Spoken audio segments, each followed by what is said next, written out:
اس میں کوئی اچھمبے کی بات نہیں ہوگی. یہ کاف لیگ جو ہے وہ چودھری پرویز الہی سے مائنس کاف لیگ ہے. تو چودھری شجاعت صاحب کے ساتھ جب سالک حسین صاحب ان کی کابینہ میں میاں شہباز شریف کی وزیر رہ سکتے ہیں تو میرا خیال ہے کوئی ایسا ایشو نہیں ہے.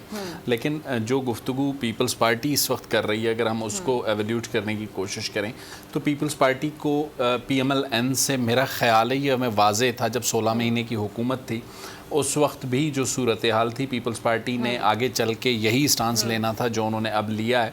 پیپلز پارٹی کو دیہی سندھ میں کوئی پرابلم نہیں ہے, چاہے پی ایم ایل این کا الائنس جے یو آئی فے سے ہو یا جی ڈی اے سے ہو.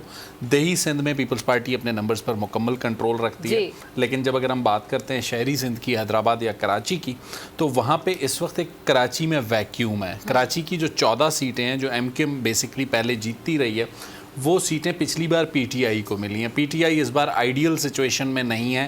جب وہ آئیڈیل سچویشن میں نہیں ہے تو اب ان سیٹوں کو ایم کیو ایم چاہے گی کہ وہ بھی اس میں کوئی شیئر لے.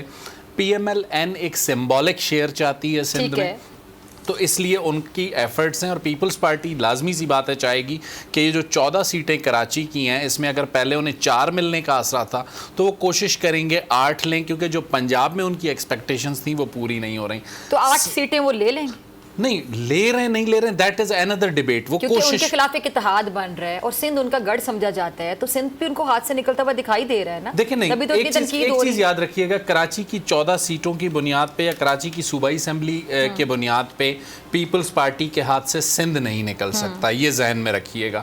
دیہی سندھ کا جو نمبر ہے وہ کراچی یا شہری سندھ کی سیٹوں سے زیادہ ہے, اسی لیے زرداری صاحب کمفرٹیبل ہیں. اب مسئلہ یہ کہ بلوچستان پہ پریشانی پیپلز پارٹی کو کیوں ہے.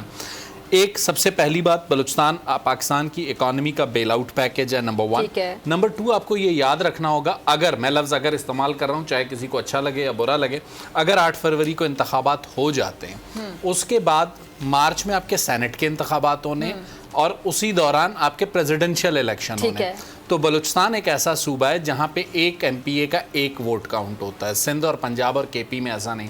تو میاں صاحب جسے کہتے ہیں وہ پنجاب کو فوکس اس لیے, بلوچستان کو اس لیے بھی فوکس کر رہے ہیں کہ سینٹ میں نمبر گیم اور پریزیڈنشل الیکشن میں نمبر گیم وہ اپنے کنٹرول میں رکھنا چاہتے ہیں, تاکہ اتحادی, چاہے اگر ممکنہ طور پہ اتحاد پیپلز پارٹی بھی ہو سکتی ہے, خواجہ آصف صاحب ریکارڈ پہ ہیں, عرفان صدیقی صاحب ریکارڈ پہ ہیں, ڈار صاحب ریکارڈ پہ ہیں, تو یہ جو باتیں ہو رہی ہیں کہ مولانا فضل الرحمان بھی صدارتی امیدوار ہو سکتے ہیں, مفاہمت کے بادشاہ آصف علی زرداری بھی ہو سکتے ہیں, تو میاں صاحب چاہتے ہیں کہ اگر پنجاب اور بلوچستان کا نمبر گیم ان کے اکاؤنٹ میں رہتا ہے, قابو میں رہتا ہے, تو وہ پریزیڈنٹ اور چیئرمین سینٹ کے عہدے اپنی جماعت میں رکھنا چاہیں گے, اور اتحادیوں کی بلیک میلنگ سے بچنے کے لیے وہ یہ پیشبندیاں اس وقت کر رہے ہیں. ٹھیک ہے, سبسکرائب کریں اور بیل دبائیں تاکہ کوئی خبر رہ نہ جائے.